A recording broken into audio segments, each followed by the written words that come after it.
Today is Monday, December 14th, 2020.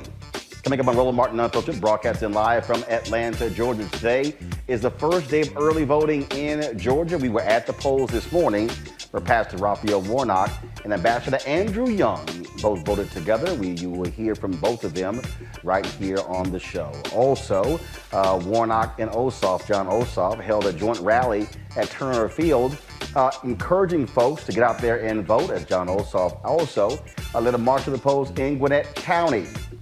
Speaking of Election Day, of course, we are covering all the issues. And, of course, Joe Biden won Georgia.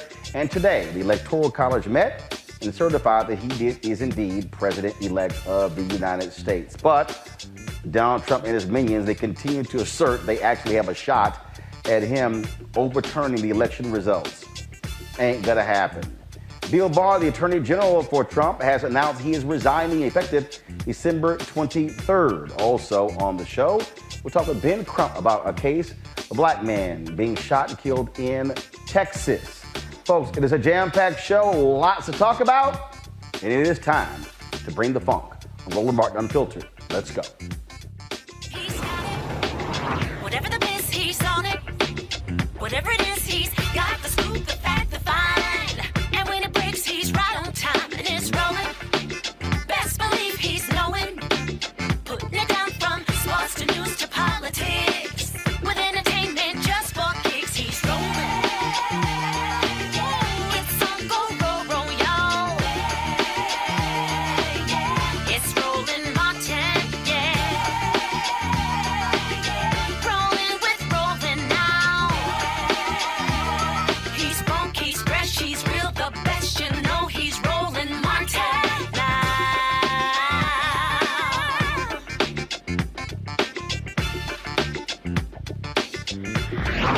Martin!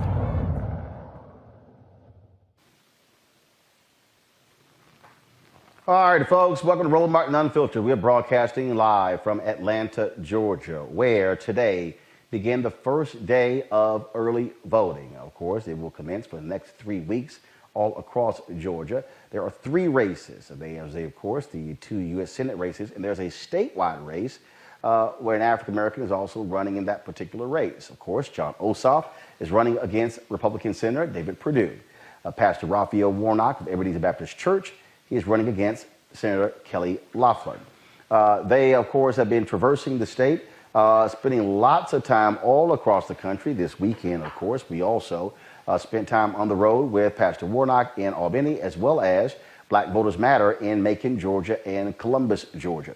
It is all about a ground game. Some $250 million is going to be spent on this campaign, with massive spending on television and radio, but it is now up to the voters. And today was the first day for folks to actually do that. We were out at the polls this morning, of course, talking to folks, where Ambassador Andrew Young was there voting with Pastor Raphael Warnock. We live streamed that particular event taking place. It really was a major deal, to do that. And what I'm going to do is I'm going to go to my iPad, and I'm going to play all of our conversation with Andrew Young. And the reason that's important is because here you have a lieutenant of Dr. King, and you're going to hear him talk about having tears in his eyes when he arrived at the polls and saw the massive line that was that greeted him. Folks in line. It was cold this morning, some 41 degrees, overcast, wind was blowing. It was cold all day. But the voters made it perfectly clear. Yeah, they were going to do whatever necessary to actually wait in line. And so we had a great chance to chat with Ambassador Andrew Young. The media was assembled there as we waited for Pastor Raphael Warnock to show up there for the two of them to actually vote together. And so I just wanted to share this with you and listen to the words and wisdom of the great Ambassador Andrew Young, also former mayor of Atlanta, former congressman from Georgia as well. Mr. Young, what's going on today? This is what we used to call a Freedom Day. That these are people who have been marching and singing and, protesting and boycotting. And today is the day they get a chance to vote for all of the things that they have been complaining about. And hopefully they're voting, well, they will. They'll vote for whoever they think is going to make things better for them. Now, that means it's going to be a divided election. But hopefully in Atlanta, after the vote is cast and counted, we live up to the will of the people, and we try to do as best we can what is best for all of the people. And I think that's what's happening. Tell me about the candidates. What do you think about the candidates? Well, I'm a Democrat, and I think we have two young, bright, wise young men that could give this country a leadership for a long time. And they've got a diversity of background, and yet they've all come up through many dangers, toils, and snares by God's amazing grace. And I think God's amazing grace is going to lead us on. And why is this election so important? And where do you compare it with all the elections that you've been involved in? Well, this is the most important election I think I've ever been involved in since my first voter registration drive was down in Thomasville in 1955-56. And we got through that. And as a result of that election, in fact, that was an election when all of the black people were Republican because there was a Democratic white primary and they didn't want them whites, blacks in that. But that was the vote where Eisenhower was elected. And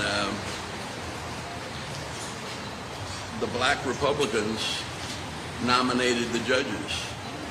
And all of the judges that decided cases for us in the 1960s and 70s were basically out of that 1956 election where Eisenhower was appointed and appointed the people that were nominated by the black and tan Republican Party.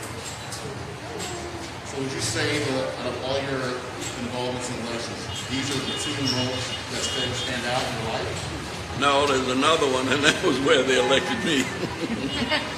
But, the first election I lost in 1970, and one of the reasons I lost it was they must have put 100,000 pamphlets out that said, if Andrew Young is elected, the Black Panthers are going to get your daughter.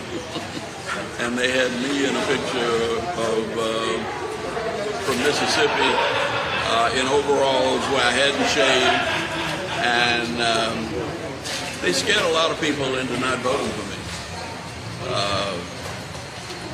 2 years later, they knew better, and I got elected, and I've been elected everything almost. Well, not everything, because I tried to run for governor, but I was running for governor and running to get the Olympics. I missed the governor, but we got the Olympics.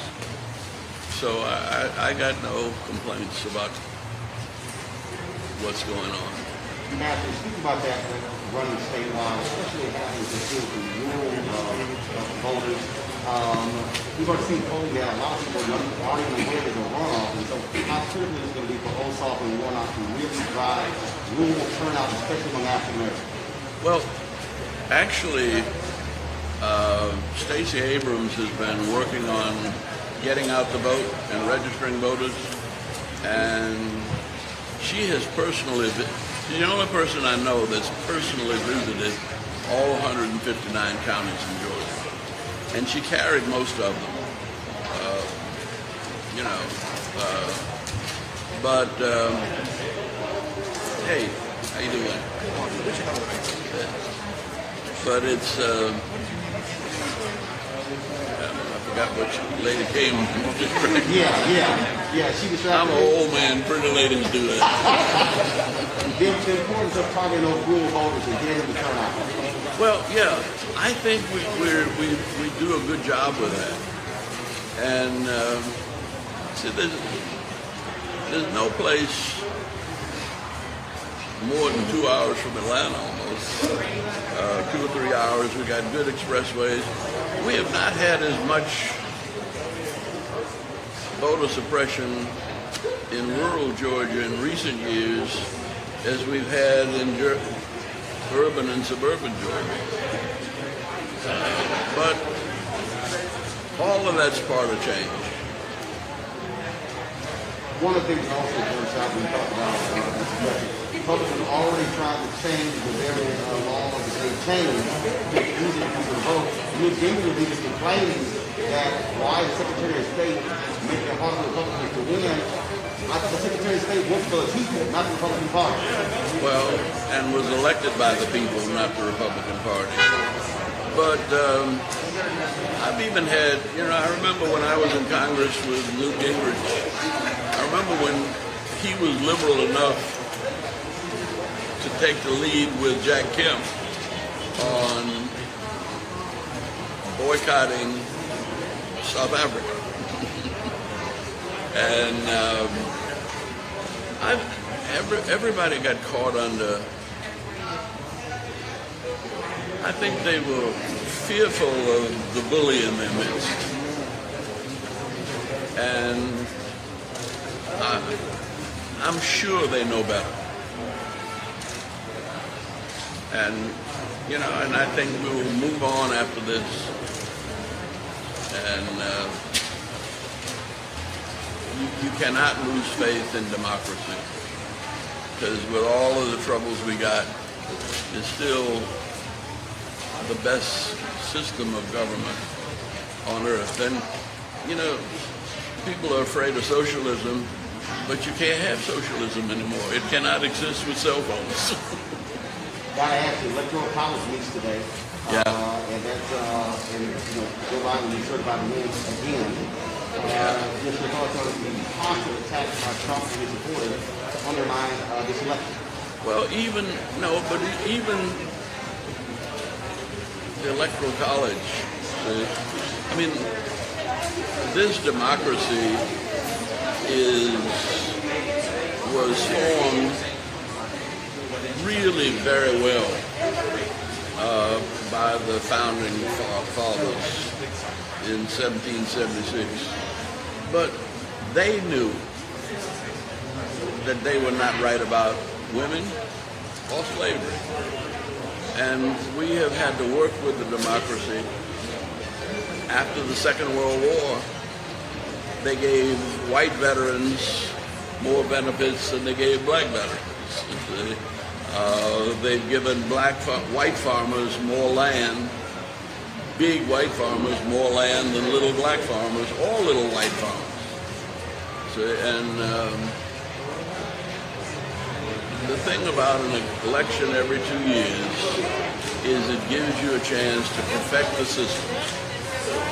And that's what I think we're doing. And I think people have gotten that message thanks to the candidates who've been out here getting it, and you can't shortchange Stacey Abrams for the systematic work she's done. You know, she's one politician. When she lost, she went to work, and she hadn't stopped working yet. And I hope she won't. I'm going to miss it, but just how are you feeling right now? Excited? Well, I tell you what, I was pleased when I rode up here at 8:30 this morning and saw that line. I went out to try to speak to him, and I couldn't because I teared all up. I mean, people died for this right. I want to pause that for a second. And so again, just to put this in perspective for the folks who are watching this, there's a reason why we were out there. This has been quite a year of loss, not only for African Americans, but especially for Atlanta. Earlier this year, we lost Congressman John Lewis, who passed away at the age of 80 after battling pancreatic cancer. We lost Reverend Joseph Lowry, one of the civil rights stalwarts. We also lost Reverend Dr. C.T. Vivian. You talk about collective folks, 270 years of life, of wisdom and experience. And so for Andrew Young, who is approaching 90, still fluid, still lucid, to be there, to greet voters. He's a beloved figure in this city. And it was really, really important. Pastor Warnock, you're going to hit this a little bit later, as he addressed the crowd there, to have Ambassador Young there with him. Now, as I said, this is someone who's a United Nations ambassador, mayor of Atlanta, former congressman as well, someone who's given so much of himself. And it was this history lesson, if you will, this history lesson that he gave us, talking about the importance of voting, talking about, again, what it was, what Dr. King would think about this, but also John Lewis. And so we're going to share more of this with you. Some of you may have missed our live stream this morning. And so we live streamed all of this, even when Pastor Warnock arriving on the scene there. And so we wanted to just, show you some of this here. And so here's more of my conversation with Ambassador Andrew. And many of them I knew. And people got beat up.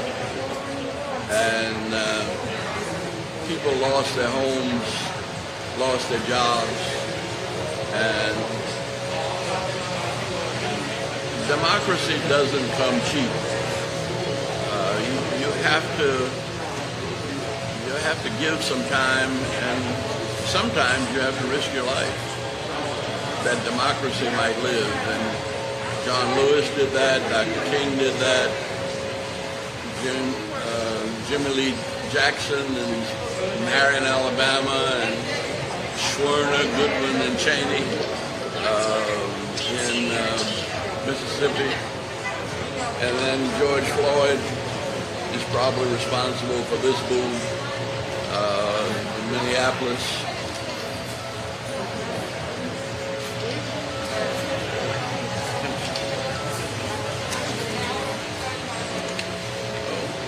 Okay, thank you. Good. Alpha, sir, Alpha. Thank you. If Congressman Lewis was here right now, just how do you think he'd be feeling? Who's that? If Congressman Lewis was here. Oh. He'd be tearing up like me.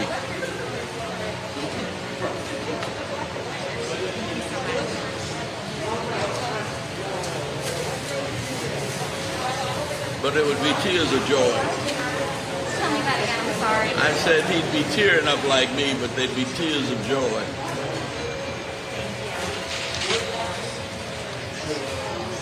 Ambassador, I'll ask you a question here. Okay. There are some folks who say this doesn't matter.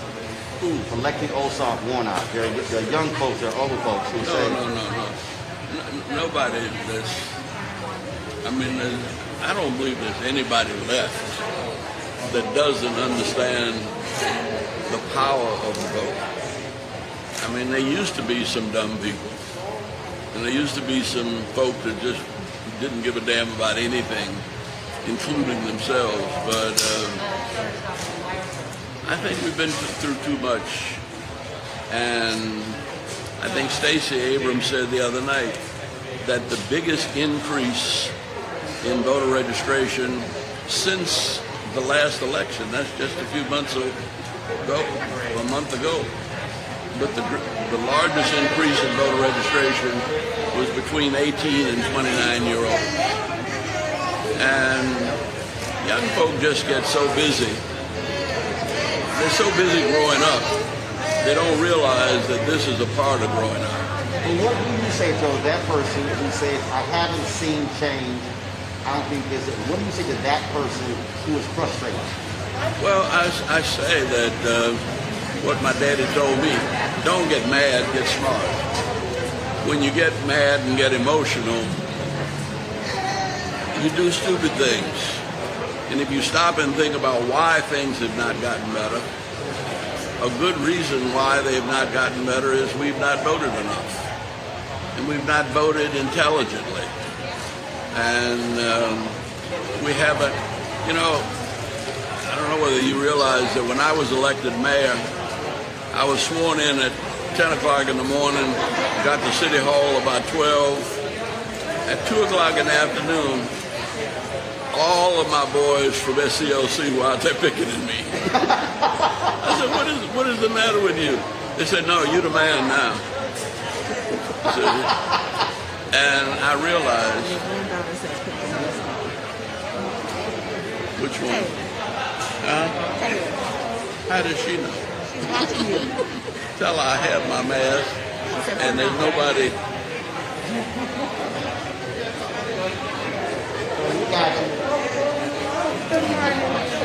Hi.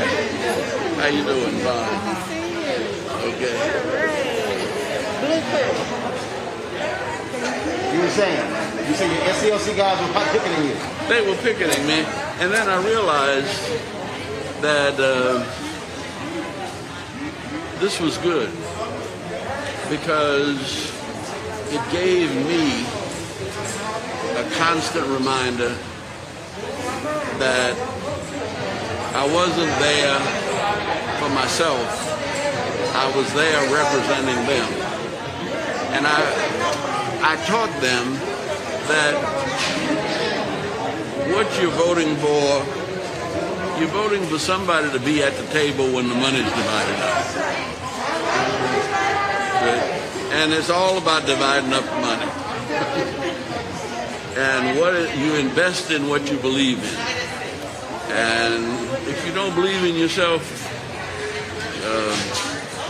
we had a little fella who started working with me at 14. And he was too young to vote, but he put bumper stickers on cars and got all his gang organized. And then when I got elected, I was in Washington. I got a call one day, and he said, hey, Andy. He didn't say congressman. He'd known me since he was a kid. He said, I need your help. I said, what do you need? He said, I need to get into Morehouse. I said, well, you should have good grades. You're smart enough. He said, well, I'm smart enough, but I don't know about my grades. I said, well, you help me get into Congress, I guess I have to try to at least recommend you to Morehouse. Then I go to the UN, and he finishes Morehouse, and then he calls me up at the UN and says, look, didn't you go to Howard? I said, yeah. He said,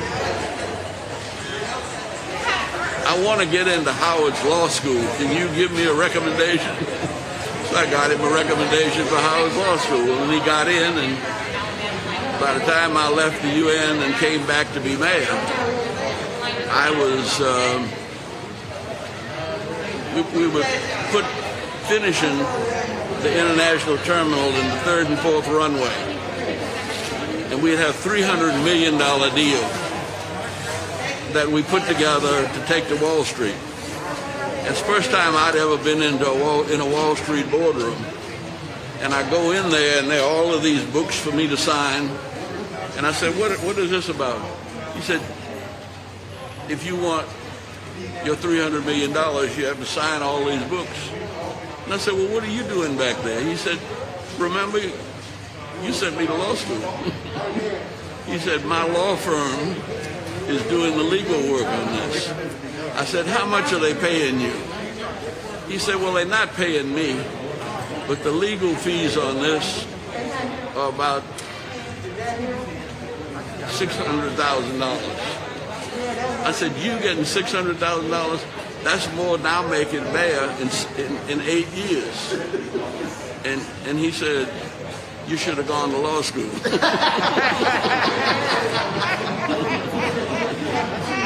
He owed you a check. No, he didn't. Right. But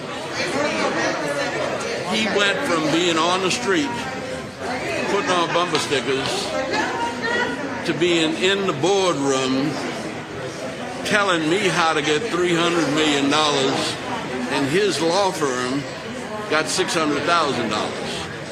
Now, he went from being a street brother to collecting a check in the boardroom. And but had he not worked for your campaign, and had he not volunteered, and not shown his initiative, then he would not have been able to call upon you. Yeah, that's right. So he put in the work and you put in the work. But in Atlanta, they never let me forget that I work for them. They don't work for me. There you go. And I think all of our mayors have done that. All right, sir. God bless you. Yeah. You know how to work that alpha ring there. You know, I never got one of them. I got it for myself, my 30th anniversary. But let me tell you something. I don't even have my fraternity pin. Because that was, again, Ambassador Andrew Young, my alpha brother. We certainly had some good time there talking to him. This was, of course, him outside of the polls this morning. He was waiting on Pastor Raphael Warnock to arrive at the location for them to actually vote together. And this is the video here. This is the video of Warnock arriving on the scene, arriving there to greet Ambassador Andrew Young as they were talking with others, again, voting today. Today was the first day of early voting in Georgia. They wanted to really encourage folks to come out and vote. There have been long lines all across across the city, across the county, 159 counties here in Georgia, and so it was really an amazing thing. Here you have, as Pastor Raphael Warnock has often said on the campaign trail, here you have a young man who grew up in public housing. You see the two of them greeting each other. Both of them, my fraternity brother, Alpha Phi Alpha Fraternity Incorporated, same frat as Dr. King. And it was an amazing thing. After Pastor Warnock and Ambassador Andrew Young voted, then Warnock held a news conference where he talked with the media and addressed us. Did not take any questions, but he certainly wanted to speak on what it felt like on this day to vote for himself in this runoff and then do so next to one of his heroes. Here's what Warnock had to say. Morning, the line was all the way back at the end. And as I went right down the line, and most of the people were senior citizens like me, and I realized how long we've been on this march. And First of all, let me say that it is a very humbling thing for a kid who grew up in public housing to be able to cast a vote for himself to serve in the United States Senate. Only in America is my story even possible. And so I'm grateful for this moment, grateful for my father of blessed memory, and I'm grateful for my mother who grew up in Waycross, Georgia, picking tobacco and cotton during the summers.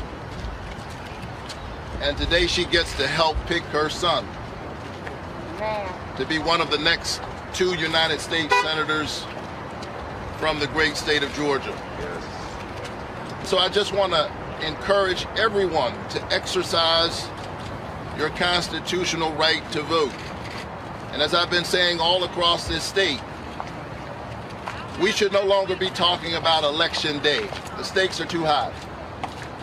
This is election season. And so early voting begins today. People should make their way to the polls. It's a beautiful day to vote. So make your way to the polls. Early voting today, December 14th through December 31st. We also remind people that they can vote by mail. It was a humbling thing to vote for myself today, but let me tell you, more than a name, what's really on the ballot. Health care is on the ballot. A livable wage is on the ballot. Criminal justice reform is on the ballot. Voting rights. All of these issues are on the ballot. And so thank you so much. Make a plan to vote. Gather everybody in your circle. This is a defining moment in American history. Georgia's at the center of it. Let's show up the way Georgia does. Thank you so much. How does Thank you how so does it feel much. with Thank you. Ambassador Young voting with? Yeah, let me just say I'm deeply honored to have Ambassador Young here. He's the reason I'm able to stand here. Amen. He and those who fought alongside him. Our ballot is a bloodstained ballot. And so I want to thank him and all the others who fought alongside him, and I'm grateful indeed for him. Ambassador Young, do you A little bit later in the show, we're going to show you John Ossoff, of course, hitting the campaign trail as well. Folks, this weekend in D.C., the Trump people, as I've said, they have not been able to handle losing. And so they gathered in Washington, D.C., and the racist domestic terrorists, the Proud Boys, came and acted like the thugs that they are, beating folks, terrorizing folks. But what really has angered people is the tearing down of Black Lives Matter signs from 2 black churches, Asbury Methodist Church and Metropolitan AME Church as well. Many people are asking, where were the cops? What was going on? Where were the federal authorities? We saw all this huge show of force, and Black Lives Matter was out there protesting, but what about this? Well, Carl Racine is the Attorney General for the District of Columbia, and he joins us right now. Carl, glad to have you in Roland Martin Unfiltered. How you doing there, Roland? Very proud of your success in killing this platform. Well, sir, I certainly appreciate it. Thank you so very much. What happened this weekend? It was shocking to see these thugs just rampaging through the streets as if there were no cops around to stop what they were doing. The D.C. police or the federal authorities explain what in the world happened this weekend? Well, a lot happened this weekend. I think, first of all, the President of the United States executed on his plan as he indicated during the debate with President-elect Joe Biden. You remember the line, stand back, but stand by.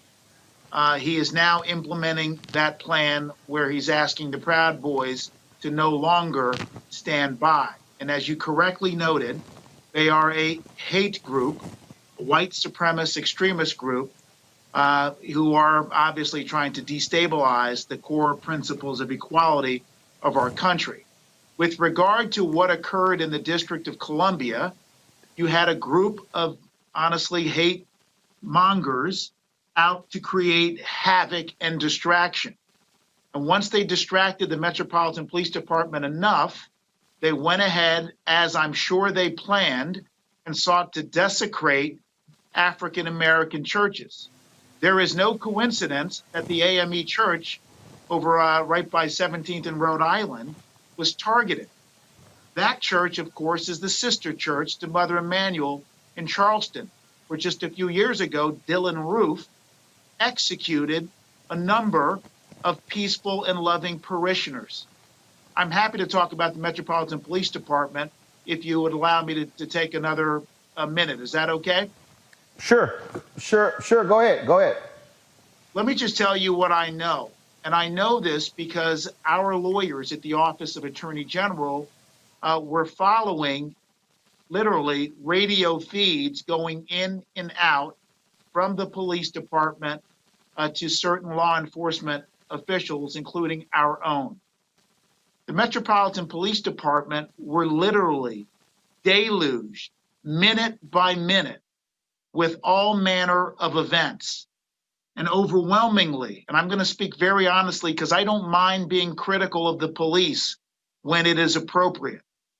Overwhelmingly, the Metropolitan Police Department successfully separated folks who were going to literally go after each other. And we saw stabbings and assaults, and the police were tending to those. They were not in position to protect the entirety of the city, and I'm not being defensive here. I know that if the Metropolitan Police Department could have known that those two churches were going to be targeted, I firmly believe they would have had the appropriate level of security there. I don't think there was any intention nor carelessness, recklessness, or grave neglect on the part of the police department. I think they were trying to do, honestly, the best job they could. And the hate mongers should be the story, not the Metropolitan Police Department, who tried the best they could. Are you and others analyzing the video? Are there any plans to charge these Proud Boys, these white domestic terrorists, with any crimes? It's a fair and great question. Let me just say a couple of things about the Office of Attorney General of the District of Columbia. As you know, the District of Columbia is an unusual jurisdiction. We don't have the ability as DC local prosecutor to actually charge the kind of adult offenses that would be pursued against individuals and indeed the institution that is the Proud Boys. The prosecutor for those events are instead the federal prosecutor. And the federal prosecutor is appointed by the President of the United States. I know that the Metropolitan Police Department is investigating this matter. I wish I could be the prosecutor in my office who could bring these cases. Now's the time to put the pressure on the federal prosecutor to do its job, to bring the hate crime cases against those people who violated the rights of the church and otherwise caused havoc in our streets.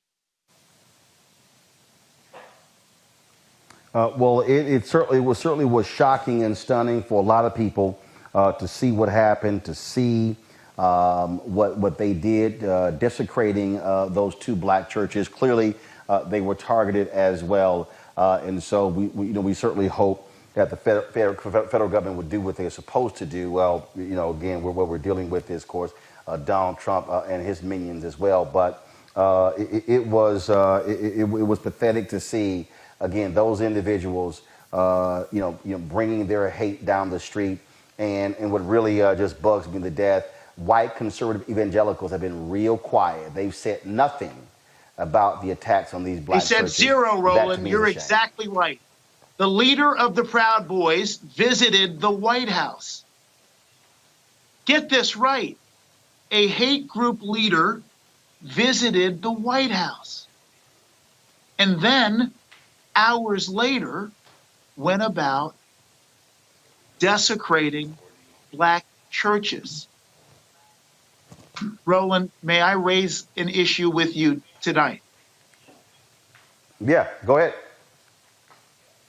There are reports that Attorney General Bill Barr just resigned.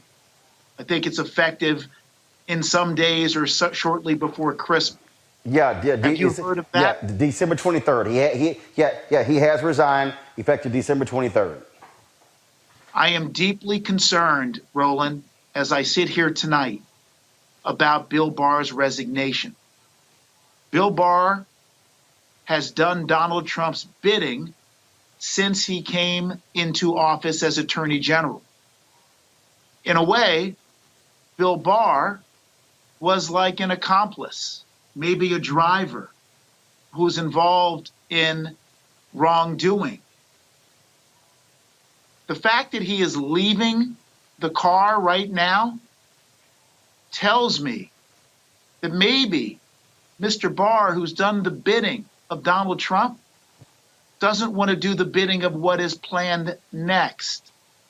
I believe that this is a 5-alarm fire for all of us to listen to, and that we need every respected leader, spiritual, religious, political, business, and military, to tell Donald Trump to cease and desist his undemocratic and dangerous actions.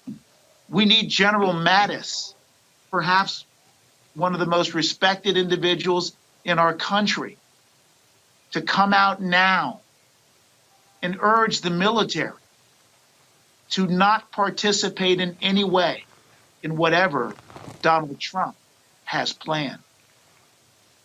Thank you, Roland.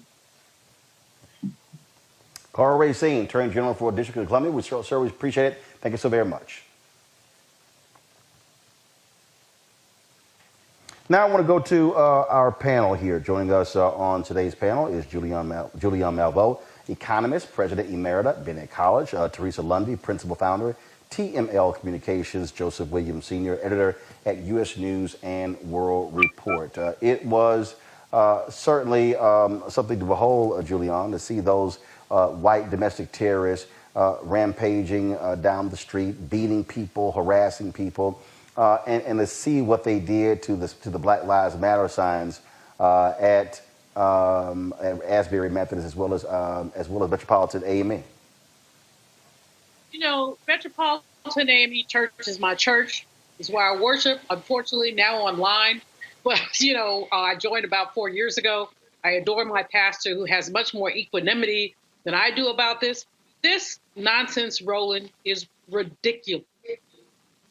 How do you put yourself onto church property, trespassing, tear signs down, burn them? This does remind us, as the pastor at Ashbury said, it reminds us of cross burning. It was just so totally ridiculous. White trash, white trash came looking for a fight. Because everybody was fight. That was all kinds of had is that hate had been there all along. Hate can go back to enslavement. This hate that he unleashed. And I must tell you, Roland, that I am sickened by what had happened on Saturday evening and over the weekend.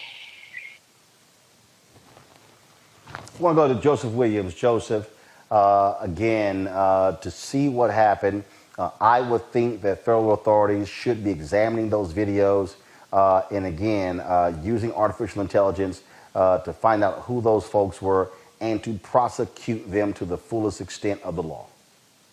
Well, and the local news has said that they're doing just that, that they're examining a lot of the videos that were taken and a lot of videos that have shown up on news networks of exactly what was happening. I mean, the cross-burning analogy is spot on, but even that seems too mild because they went after a church, which is sacred ground, which is trespassing to the nth degree. But there are two things that really concern me about what I just heard with your interview with Carl Racine. The first is he mentioned that the Metropolitan Police Department didn't necessarily have the manpower to track these groups, or didn't have the ability to track all the scattershot violence that was going on.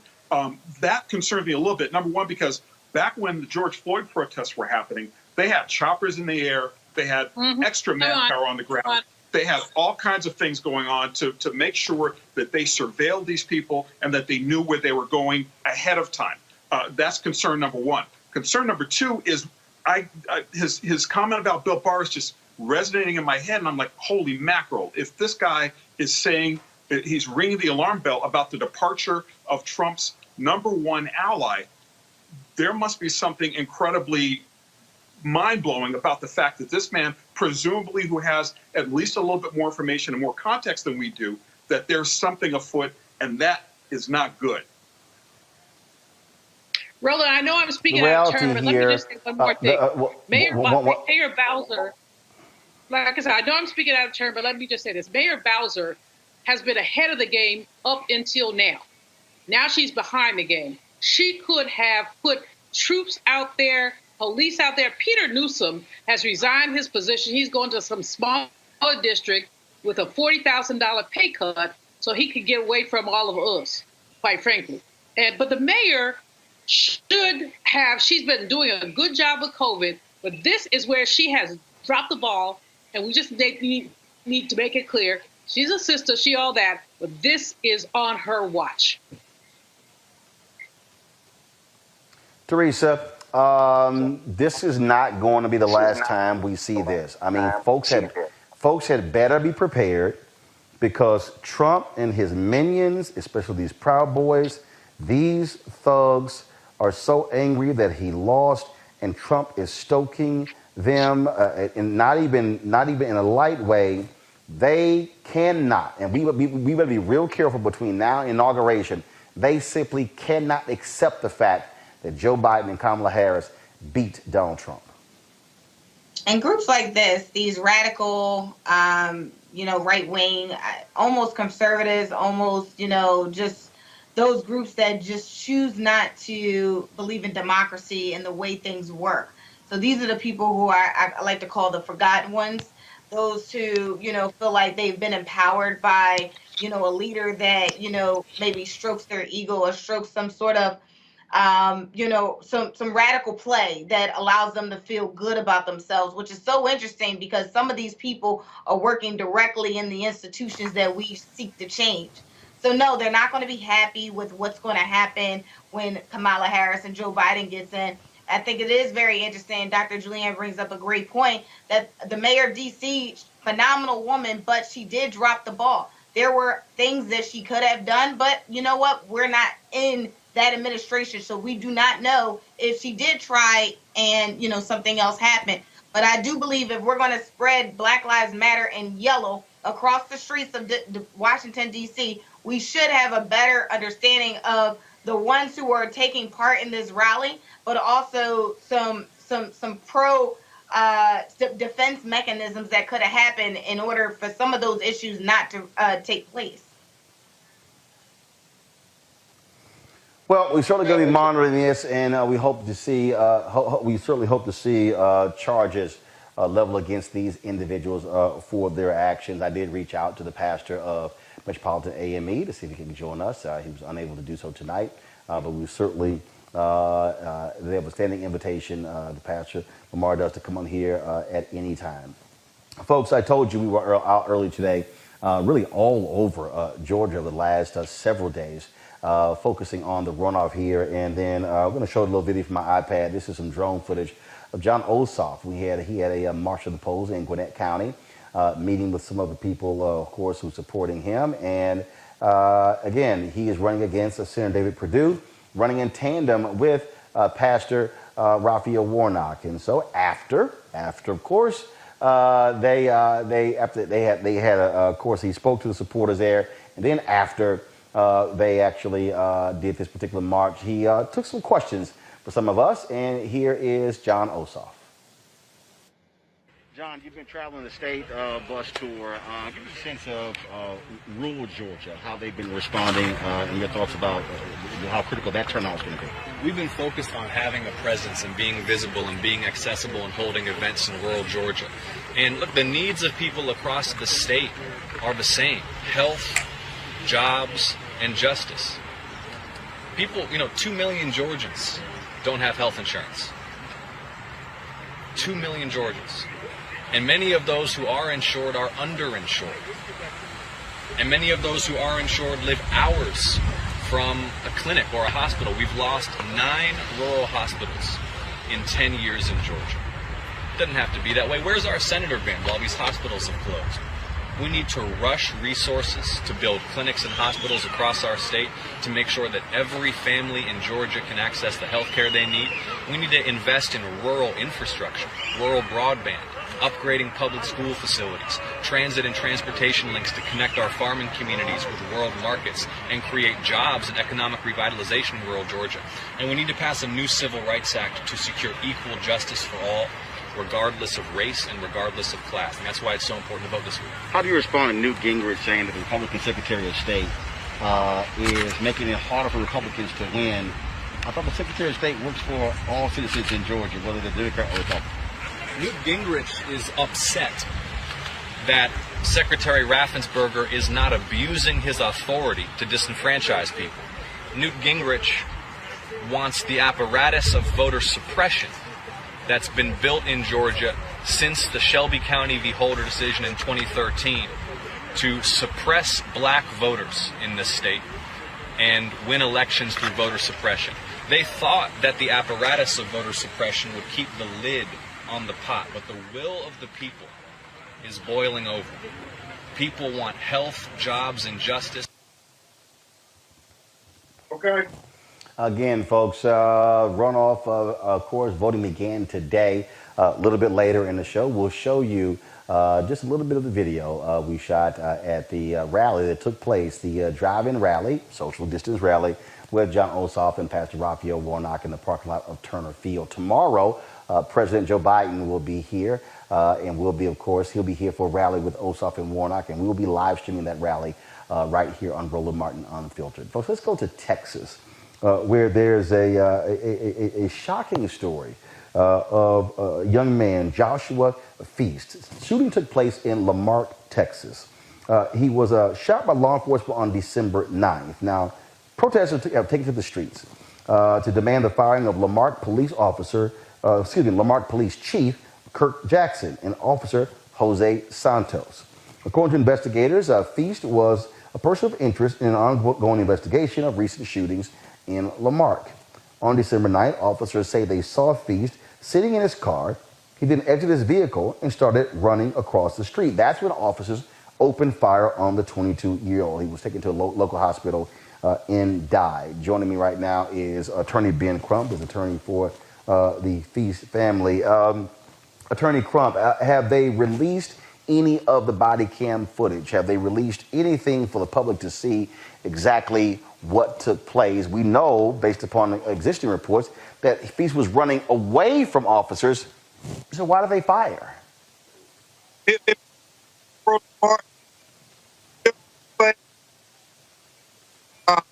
First. One second, Ben Crump. So here's the deal. Your audio is breaking up. We can't hear you at all. So here's what we're going to do. We're going to call you on audio, either FaceTime audio or Skype audio.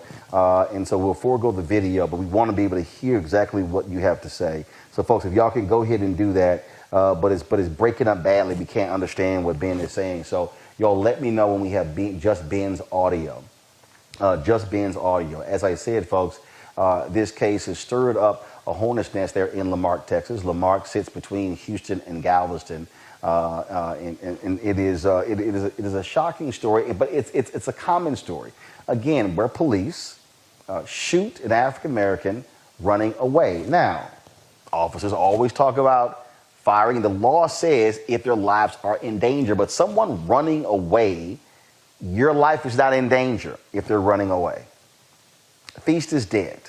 Feast is dead, and his family, they are demanding answers. They are grieving his particular loss as well, and so they want the city of Lamarck to provide some answers, and even asking, why is the police chief, why is this officer still on the force? Why do they still have their job? This is the kind of thing, Joseph Williams, that we continue to see across this country, and it's officers. Bottom line is, if you're black, shoot first, ask questions. So we have Ben. Actually, before I go to Joseph, let me go back. So we have Ben Crump. Ben, go ahead with your comment. Go ahead. Yeah, Roland, it's shocking why this young black man who was running away from the police, who several witnesses saw was running away, was shot in his back and killed by Officer Jose Santos. And what's equally shocking, Roland, is in 2013 in Galveston, Texas, there is a video of Officer Santos and his co-workers, his colleagues, 3 of them, beating this black man unmercifully while he's putting his head underwater, kicking him, stomping him, punching him. And from 2013, he resigned, was not terminated, was not stripped of his badge and gun of ever being an officer again. And so when they condoned this, Roland, it was foreseeable that this guy was going to continue to engage in brutality against black people. And that's exactly why Joshua Feast is dead today. And in fact, you are the video that you are talking about. I'm actually playing that video right now from my iPad. Folks, this is the video, exactly what you're talking about, when the officers beat him. What has the city of Lamarck said? Have city officials said anything? Have they seen the body cam footage? Was there body cam footage? Was there dash cam footage of the shooting of Joshua Feast? There is apparently body cam footage. The city has seen it. Attorney Monique Presley and I are demanding that they release that body cam footage. But Roland, there were eyewitnesses, and apparently after he shot Joshua, while Joshua was on the ground, he walked over to him and kicked him and told him to get up.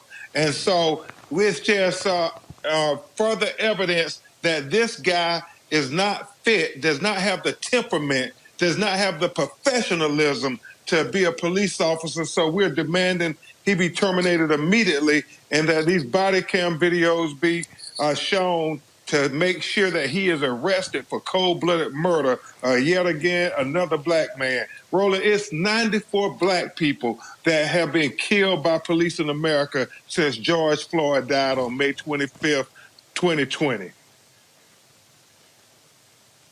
That is indeed sad. Ben Crump, certainly keep us up to date on this case in my native Texas, and we certainly look forward to having you back. Thank you so much, Roland.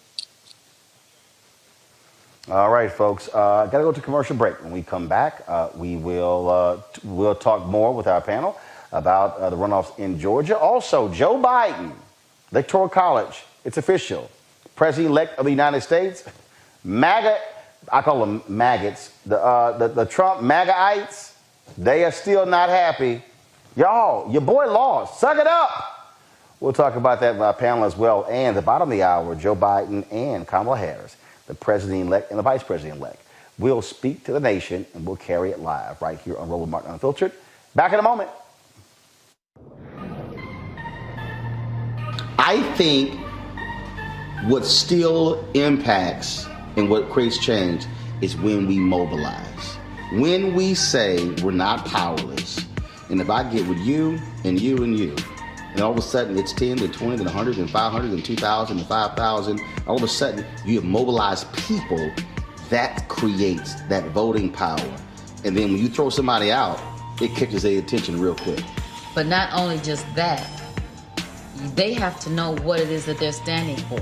Because if you have friends that talks politics, then of course we're having a decent conversation and I'm being educated at the same time. But if my group of people are not talking about that, then I still don't know. So I can unite with you, and then I'm making sure that you have the voice, but what if you don't have the courage to speak? So you're still getting a group of people together that don't know how to do nothing.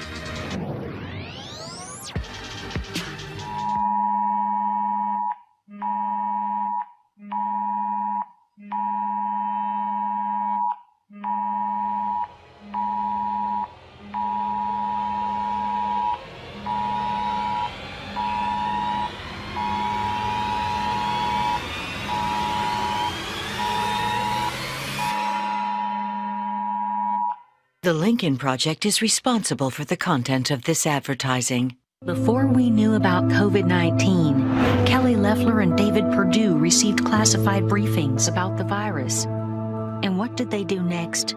They downplayed the risks, then invested in body bags.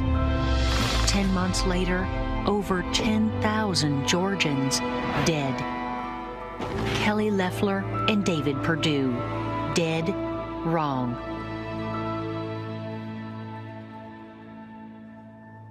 There's an easy way to save lives and keep Americans safe. It's not politics, it's science. So do your part to protect your fellow citizens and help slow the spread. For your family, For your neighbors, for your country. wear a mask.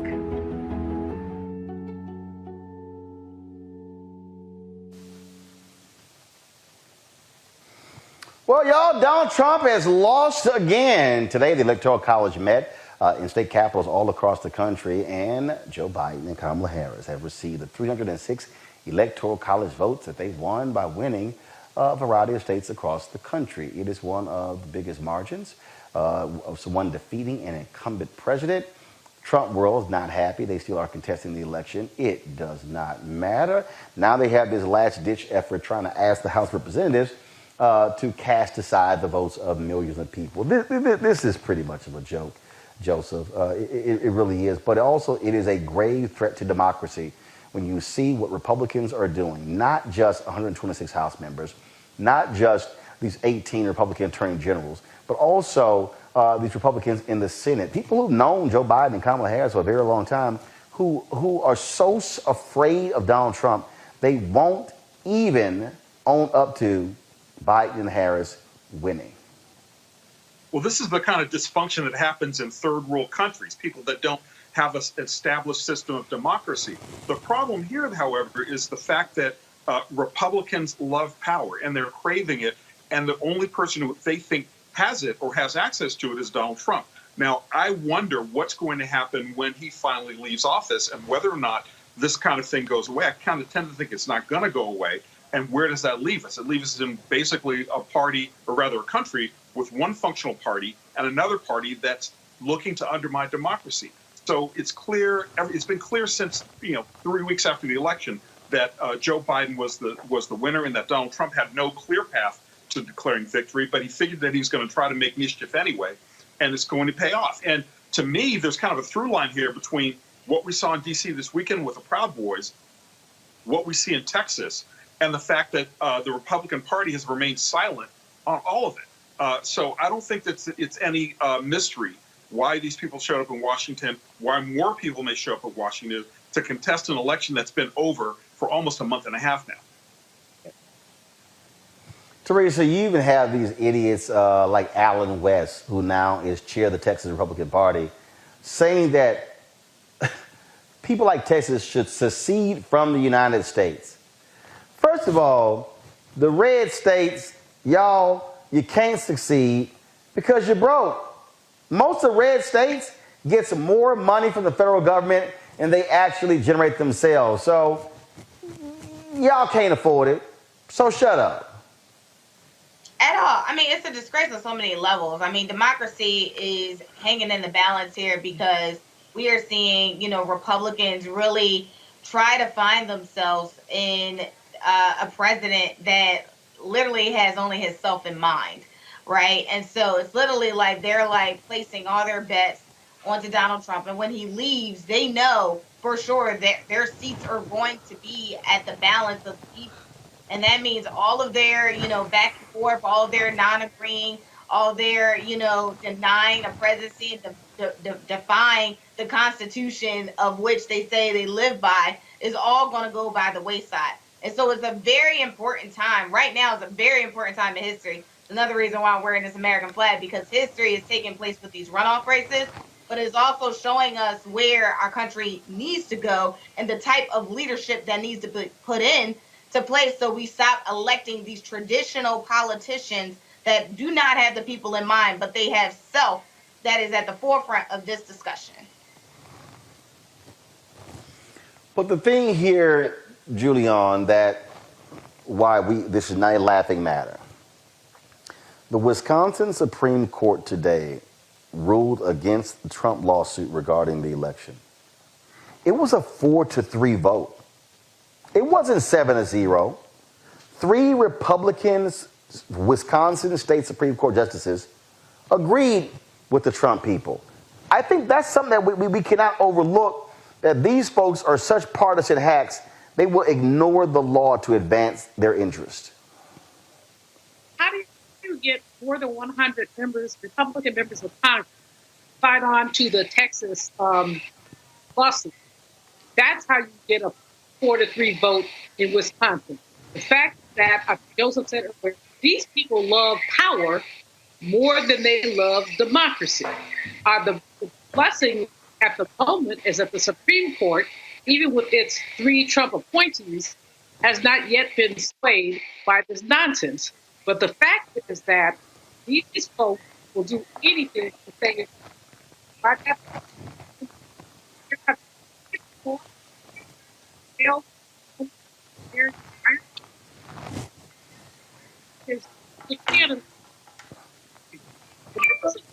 Julian, your video is breaking up real bad. We're gonna try to get that fixed. The thing here, and again in a moment, President-elect Joe Biden, Vice President-elect Kamala Harris, they're going to address the nation at the bottom of the hour. We'll carry it live. But what these people, Joseph, want to do, what they're trying to do, is very dangerous. Because the reality is they hold power. They are in control of state legislatures. These attorneys generals, what they did, flout the law. And in fact, the Trump folks, they have been able to go to court numerous times, have not been able to present any credible evidence of voter fraud. It's what they assert outside of the courtroom. But they know you go in that courtroom and you lie, you can lose your law license, and none of Trump's lawyers will do that.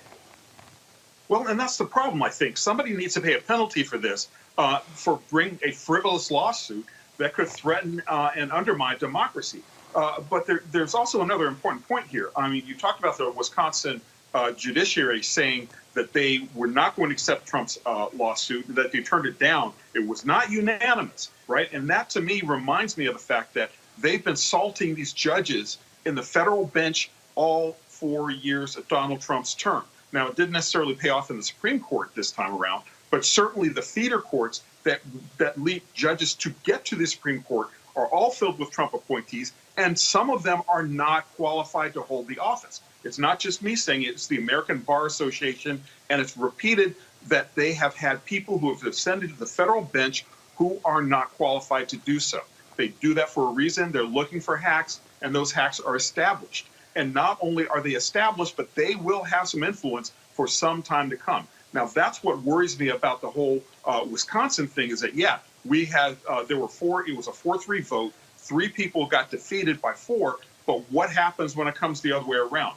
And what happens when some of those people who aren't qualified to hold a judicial office, what happens when they do get some of these courts? And also further than that, what happens with the Republican leadership that just says nothing about all of this, that is willing to say, okay, let's let him have this temper tantrum, even though that temper tantrum gradually chips away again and again at the foundation of democracy. And the last thing I'll say about that is that you have these people who are threatening to succeed, fine. The South did it 150, 160 years ago, didn't work out so well in the long run. These people, they have no principles. They have no courage. They have no integrity. I don't want to hear that law and order crap, Teresa. I don't want to hear it. I don't want to hear all the founding fathers and we're here to uphold them. No. What they have tried to do is to subvert the U.S. Constitution. They have committed treasonous acts, and we have to call it what it is. And that's why I believe the only power that Trump really has is the power of the pardon. And so I think everybody right now, those who are actively willing his bidding, is ensuring that they are on that forever pardon list because they're not sure what that outcome is going to look like. So protecting themselves and their assets is pretty much the only agenda and the only card that Trump seemingly has to play in this lost election. So it looks like they're really taking it down to the last end, but it's really unfortunate because the characters of each of these justices, of whom those they've been appointed and elected, when we say the elections of judicials matter, they absolutely matter, and it's coming to the front end of the stage early. So when those appointments were happening and when people were bidding for certain positions, and yes, we were talking about other issues that were happening at the Supreme Court, but we really needed to pay attention to those appointments because these are the type of people that we're getting, and the results are going to be treacherous in the long run. But see, I also wonder. I mean, if I can Hey, interject, Julian, I also wonder how are you going to get the genie back into the bottle, right? I mean, we already have a lot of this stuff that's playing out in public. We got these unqualified judges that are going to be there for a lifetime. We have a Republican Party that has all but pledged fealty to Donald Trump, and we have a QAnon member, like somebody who actually believes that there's this vast global conspiracy out there and that Donald Trump is the only one that's keeping the world from chaos, right? She is now going to Congress. She is going to be a confirmed congresswoman. How do you get the genie back in the bottle? How do you get sanity back in the Republican Party when they're so willing to do insane things just to maintain power? And what is that going to do to the fabric of the country that we've got one party that just has no grounding in reality, and the people who may have some tenuous grounding in reality still don't want to say anything because they're afraid of pissing off their voters and losing their safe seat? What happens now? Where do we go from here, I wonder? I would probably I think where we go is let's just be real clear. There is no such thing as Trump's base in the Republican Party and the Republican Party. Those two things are one. There are no distinctions. The Republican Party as a party has embraced the crazy. They have embraced it. For 126 House members to do what they did, to side with that ridiculous lawsuit out of Texas from Attorney General Ken Paxton, it's enough said. It's enough said. This is the Republican Party. They are who we thought they were. Well, and I remember the day after Trump got elected. I'm sorry. Go ahead. Go ahead, Teresa. One second. Teresa, then Joseph. Yeah, so I mean, part of it is, yes, when Trump was elected, it was so cavalier. It was, very nonchalant. He was surprised when he won. But again, harnessing on the emotions of those of the forgotten, right? And I think we bring it back to the Democratic Party and the DNC more than often and in so many ways and so many times where we're telling them that these voices need to be at the table as well, because you wonder why you're missing votes, you're missing support, and then wonder why you have to spend more money to galvanize support of what you should have had in the beginning, because that education of the process needed to be instituted early on and year round with candidates that, are like Warnock or John Ossoff or a Stacey Abrams. Not later in the game when there's an issue and there's a crisis that needs to be handled, but somewhere in the middle of that rebuilding structure where leadership is actually taking place. So, Joseph asks where we go from here. And I think as we go back at the top, when it comes to restructuring what those measures of applicants and the constant communication, not just election season, but what does that look like across every front? Well, and that's the thing. Julian, I mean, these folks are not going anywhere. I'm sorry, Joseph, go ahead. Joseph, go ahead, then go Julian. Joseph, go ahead. Well, you're absolutely right. They're not going anywhere, and that is the concern. What happens now?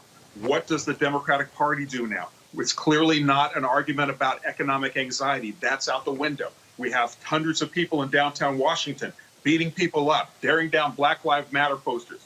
We've got them marching to the beat of the president. What happens? How can you controvert that? How does that remain in a viable democracy? Julian, they're not going anywhere, and I have been telling people since 2009. I said I've signed a book deal with Ben Bella, an independent company out of Dallas, to publish this book. It will publish in first quarter 2022. It's called White Fear. I said we're living in the age of white minority resistance. That was 11 years ago, and all we've seen in the last 11 years are these white folks losing their mind. And I'm telling you, they cannot handle losing. They cannot handle not being in the majority. They cannot handle having to share power. And so those of us who believe in freedom and equality had better gird ourselves for a battle, not over the next year, 2 years, 3 years, 4 years. No. We're about to see the next 30, 40, 50 years. Yes. It's a multi-decade struggle, Roland. Just as the post-Reconstruction era was a multi-decade struggle, just like the Civil Rights era is a multi-decade struggle, these white folks are angry. They're seeing their power shift beneath their feet every minute. You've seen white people write about it, white rage. We've seen, black people write about it. But the reality is that the numbers, you can't lie with numbers. By 2050, our nation will be majority minority. Period. Get over it, y'all. That's what's going to be. You have people who say they have diversity fatigue. Well, you know what? You can have diversity fatigue just like you have sunrise fatigue. But see, sun go up, sun come down, sun go up, sun come down. You tired of it? Oh, well, take a rest because it's going to keep happening. And that's what's happening now. We're seeing it in any number of ways, and we see it with the resistance. Just last week, there was a motion on the Senate floor to create a national museum on the history of the Latino. Mike Lee, senator from Utah, scratched it. He said it was divisive to talk about the history of Latino. Hell, excuse my language, but hell, we took Mexico and turned it into California, Mexico and turned it into Texas. And then this dude does not want to talk about the history of Latino. So no, these people are hot monkey mad, but they've been mad, quite frankly, Roland, since the end of enslavement. And they put every block that they could out there. And just all of a sudden now we're getting the numbers to say, oh no, y'all, this ain't happening. You had the Obama presidency, and you were absolutely right when you called that in 9. The Obama presidency ticked them off badly enough that they bit back against Hillary and went for the orange boy. And now you have mild-mannered Biden, who is a transitional figure, who many people voted for because he is a transitional figure, but he has at least, I'm not thrilled with his cabinet picks, but he has at least talked the diversity walk. And that is making a whole lot of white people a whole lot of mad. Yep, absolutely. Gotta go to a break. We come back. President-elect Joe Biden will speak to the nation after today's Electoral College vote. That is next on Roland Martin Unfiltered. Trump can show up and say anything, and they can just go, oh, yeah. And the African-American community was great to us. They didn't vote. You know, he just called you stupid. Did you hear that? But he's for us. Really? And they were just regurgitating the things that they had heard on a radio or in the barbershop or something somebody had told them. They hadn't thought about it. Democracy is in danger because people don't know how to think. I'm done with trying to convince people to try to vote for their, for their life. You have to run for your life. I'm gonna go try to get people who are open to it and lead them. I'm done with hope. bucko fight. There's a lot of stuff to do this time of year. Get the tree done. Hang the lights. Not yet. Wrap presents. Check. But this year there's one extra thing to do. Vote. That's right. Early voting starts December 14th, so make voting part of your holiday plans. It'll probably take you less time than it'll take me to do this. I'm Raphael Warnock, and I approve this message. My opponent, radical liberal Raphael Warnock. I memorized everything they told me to say. Radical liberal Raphael Warnock. I just married a really rich guy. Radical liberal Raphael Warnock. My husband bought my Senate seat. Radical liberal Raphael Warnock. No one actually voted for me. Gangster. Radical liberal Raphael Warnock. I am consumed with self-hate. Radical liberal Raphael Warnock. I don't belong here. I'm not a senator. Nancy. Radical liberal Raphael Warnock. Where is my husband? I need help. The radical liberal Raphael Warnock. All the players on the WNBA team I own hate me. Into his own. I'm not a real person. I'm a robot. I am a robot. I am a robot.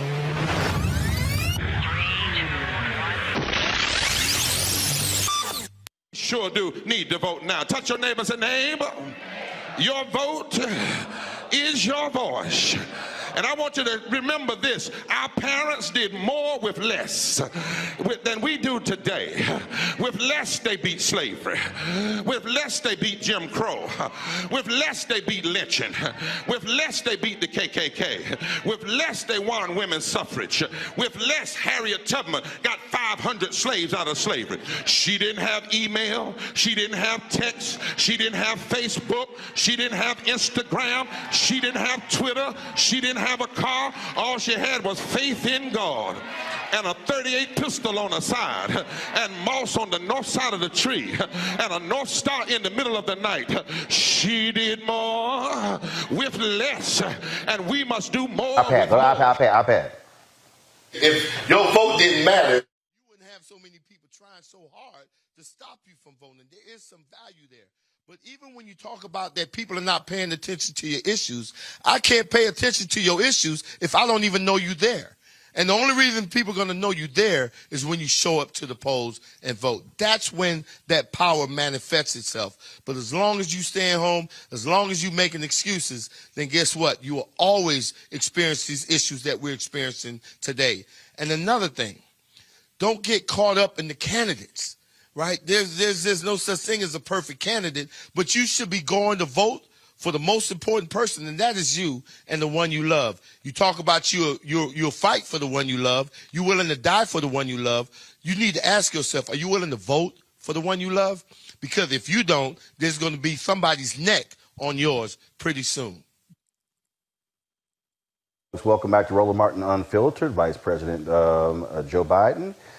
He, of course, is about to address the nation, and so we're going to actually go in a second live to that. So let me just go ahead and get that set up. Of course, the Electoral College made their decision today, and again, he is indeed the president. All right, so let's go ahead and go to Joe Biden's speech. Go ahead. College tally a landslide. By his own standards, these numbers represented a clear victory then, and I respectfully suggest they do so now. If anyone didn't know before, they know now. What beats deep in the hearts of the American people is this: democracy. The right to be heard, to have your vote counted, to choose leaders of this nation, to govern ourselves. In America, politicians don't take power. People grant power to them. The flame of democracy was lit in this nation a long time ago. And we now know nothing, not even a pandemic or an abuse of power, can extinguish that flame. And as the people kept it aflame, so too did courageous state and local officials and election workers. American democracy works because America makes it work at a local level. One of the extraordinary things we saw this year was that everyday Americans, our friends and our neighbors, independents, Demonstrating outrage, they showed a deep and unwavering faith in and a commitment to the law. They did their duty in the face of a pandemic.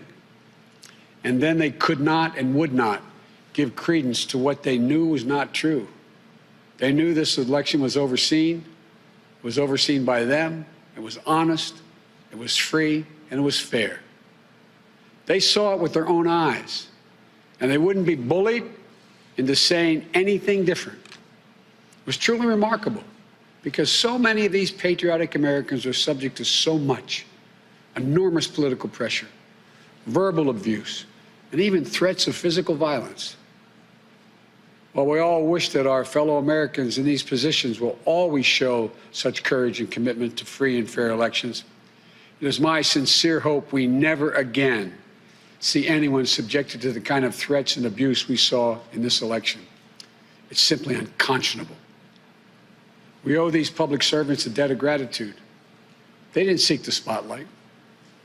You know, and our democracy survived because of them, which is proof, once more, that it's everyday Americans infused with honor, character, and decency that is the heart of this nation. You know, in this election, their integrity was matched by their strength, independence, and the integrity of our judicial system. In America, when questions are raised about the legitimacy of any election, those questions are resolved through the legal processes. And that's precisely what happened here. The Trump campaign brought dozens and dozens and dozens of legal challenges to test the result. They were heard again and again. And each of the time they were heard, they were found to be without merit. Time and again, President Trump's lawyers presented arguments to state officials, state legislatures, state and federal courts, and ultimately to the United States Supreme Court twice. They were heard by more than 80 judges across this country, and in every case, no cause or evidence was found to reverse or question or dispute the results. A few states went for recounts. All the counts were confirmed. The results in Georgia were counted 3 times. Didn't change the outcome. The recount conducted in Wisconsin actually saw our margin grow. The margin we had in Michigan was 14 times the margin President Trump won that state by 4 years ago. Our margin in Pennsylvania was nearly twice the size of the Trump margin 4 years ago. And yet, none of this has stopped baseless claims about the legitimacy of the results. Even more stunning, 17 Republican attorneys general and 126 Republican members of the Congress actually signed on to a lawsuit filed by the state of Texas. That lawsuit asked the United States Supreme Court to reject the certified vote counts in Georgia, Michigan, Pennsylvania, and Wisconsin. This legal maneuver was an effort by elected officials and one group of states to try to get the Supreme Court to wipe out the votes of more than 20 million Americans in other states, and to hand the presidency to a candidate who lost the Electoral College, lost the popular vote, and lost each and every one of the states whose votes they were trying to reverse. It's a position so extreme, we've never seen it before. A position that refused to respect the will of the people, refused to respect the rule of law, and refused to honor our Constitution. Thankfully, a unanimous Supreme Court immediately and completely rejected this effort. The court sent a clear signal to President Trump that there would be no part of an unprecedented assault on our democracy. Every single avenue was made available to President Trump to contest the results. He took full advantage of each and every one of those avenues. President Trump was denied no course of action he wanted to take. He took his case to Republican governors and Republican Secretary of State, as he criticized many of them, to Republican state legislatures, to Republican-appointed judges at every level. And in the case decided after the Supreme Court's latest rejection, a judge appointed by President Trump wrote, quote, "This court has allowed the plaintiff the chance to make his case, and he has lost on the merits," End of quote. Lost on the merits. Even President Trump's own cybersecurity chief, overseeing our elections, said it was the most secure election in American history, and summarily was let go. Let me say it again. His own cybersecurity chief, overseeing this election, said it was the most secure in American history. You know, respecting the will of the people is at the heart of our democracy, even when we find those results hard to accept. But that's the obligation of those who've taken on a sworn duty to uphold the Constitution. 4 years ago, when I was a sitting vice president of the United States, it was my responsibility to announce the tally of the Electoral College votes in the joint session of Congress that voted to elect Donald Trump. I did my job. And I'm pleased, but not surprised, by the number of my former Republican colleagues in the Senate who have acknowledged already the results of the Electoral College. I thank them, and I'm convinced we can work together for the good of the nation on many subjects. That's the duty owed to the people, to our Constitution, to our history. You know, in this battle for the soul of America, democracy prevailed. We, the people, voted. Faith in our institutions held. The integrity of our elections remains intact.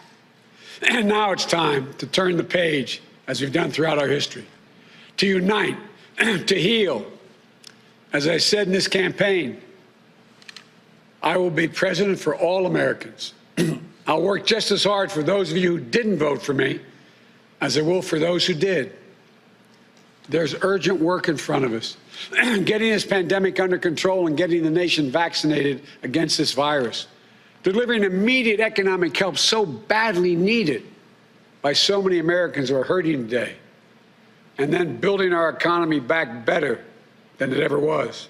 In doing so, we need to work together to give each other a chance to lower the temperature. And most of all, we need to stand in solidarity as fellow Americans, to see each other, our pains, our struggles, our hopes, and our dreams. We're a great nation. We're good people. We may come from different places, hold different beliefs, but we share in common a love for this country, a belief in its limitless possibilities. For we, the United States of America, has always set the example for the world for a peaceful transition of power. We'll do so again. I know the task before us won't be easy. It's tempered by the pain so many of us are feeling. Today, our nation passed a grim milestone: 300,000 deaths due to this COVID virus.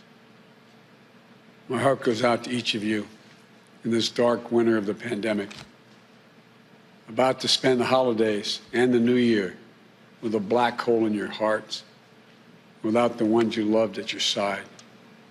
My heart goes out to all of you who have fallen in hard times through no fault of your own, unable to sleep at night, staring at the ceiling, and weighed down by the worry of what tomorrow will bring for you, and equally important, for your family. But we've faced difficult times before in our history.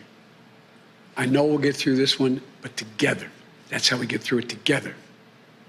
So as we start the hard work to be done, may this moment give us the strength to rebuild this house of ours upon a rock that can never be washed away.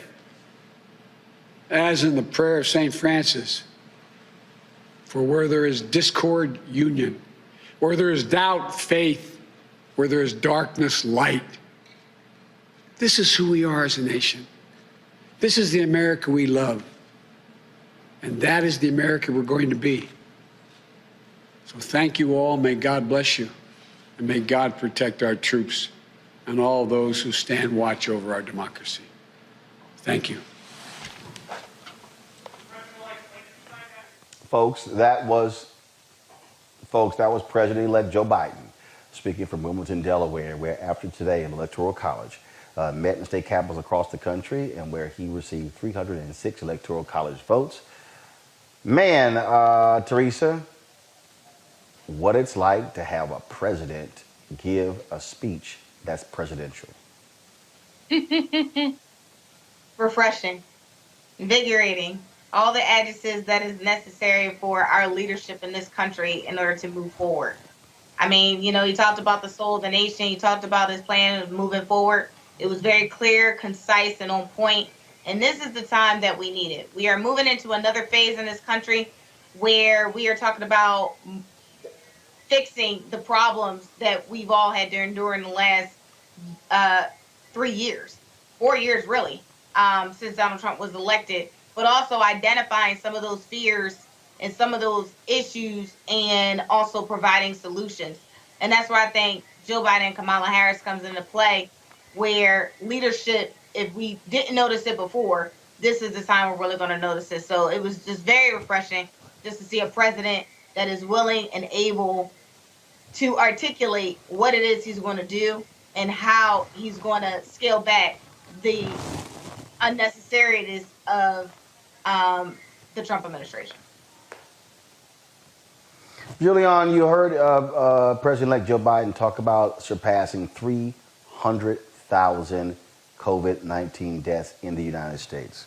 Also, the Pfizer vaccine rolled out from various places on yesterday. We've seen folks being administered this particular vaccine. I mean, it shows you again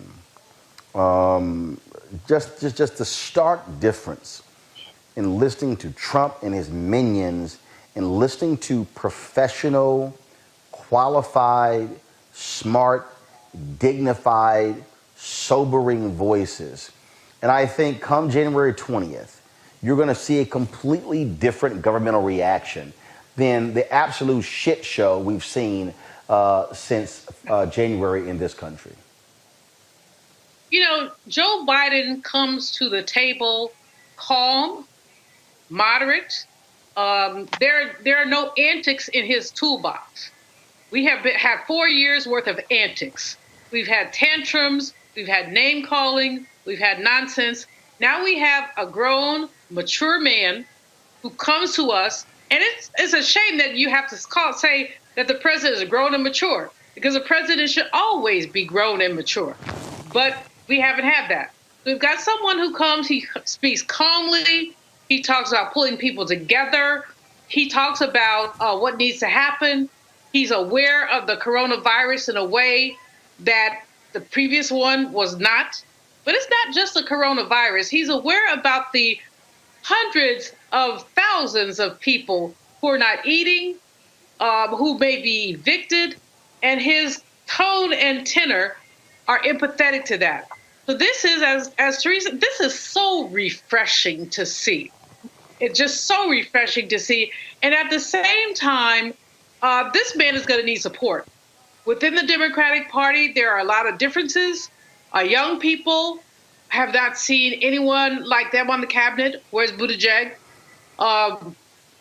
Progressive people have not seen anyone like them on the cabinet. And Biden not only has to be grown, mature, calm, and moderate, but he has to also bring all these wings of the party together. Well, it is, look, expect more antics. Expect the crazy, deranged Trump folks to do some stupid stuff. You heard what Carl Racine, the AG for the District of Columbia, you heard what he actually had to say. And I think that's what we can expect. I think, look, he's a loser. He's a sore loser. He can't accept the fact that he actually got beat, that he lost the popular vote twice. Now he can't accept this electoral college defeat. And so Donald Trump is exactly who we thought he was, who he has shown us to be. You know, Roland, if you elect a clown, expect a circus. If you elect a clown, expect a circus. Well, and that's what we're seeing. But actually, I think this goes even further. I think that we've certainly elected a clown, but no one thought the entire Republican Party apparatus would be a part of the clown show. Right. Yep. And that, you Teresa, know, that the most disappointing part is because all the conservative values, all the American democracy, all the, Christ first. It's like it almost went out the window when Donald Trump came in, and it just changed people's ideology or brought out the best in them. So again, this has been a The wake-up best? call for everybody. Yeah, this is the best in the Republican Party. This is the best in those Republicans. What do you think was the worst of them, Teresa? Not the best, but the worst. You think this is the best of them? So here's what. So here, let me be very clear. This is the best of the Republicans that the people needed to see, because I think far too long people have always been shaded and coded by this perception of the value system they were giving, and so people ultimately thought that was what they were getting out of their elected official. But essentially, Donald Trump changed that in the last 4 years and showed who they actually were. This was their actual best. This is what they were at home talking at the kitchen table about, right? How to change the system into their best interest. And I think people actually seen that. But for those who didn't fall into the trap, right, we got John Kasich, Republican governor out of Ohio. And we have so many others that just said, no, that's not really who I am. And that's not what I signed up for. So for those small portions of elected officials who are Republican that said, no, I'm not going into this type of culture, we have seen the results. Well, there aren't, you say there's so many. There are not so many. You can count them on your hands. If 130 Republicans would sign on to that Texas garbage legislation, then this really does speak to the bankrupt, broken, sick party that would rather throw democracy down the drain than to deal with reality. Well, I say so much because some of them have actually shifted their position. Not on this piece of legislation. Teresa, go ahead. Yeah, so not on this direct piece of legislation. I'm talking about over time. I think some of them had started out with Trump, and then some of them just, once he was a little too off the rails, they decided to just scale back and really reevaluate their principles. So those are the Republicans I'm talking about. What principles? They have no principles, Teresa. They have no principles. How do 130 members of Congress sign on to a piece of a lawsuit that a Texas under indictment, I can't use my language, under indictment individual brings to stop the election, and these people who know better sign on to it? Don't say principles in the same sentence as those people. Yeah, yeah. The reality is they have no principles, and so trust me, I'm just telling everybody, expect more crazy from Trump and his maggots between now and Inauguration Day. All right, folks.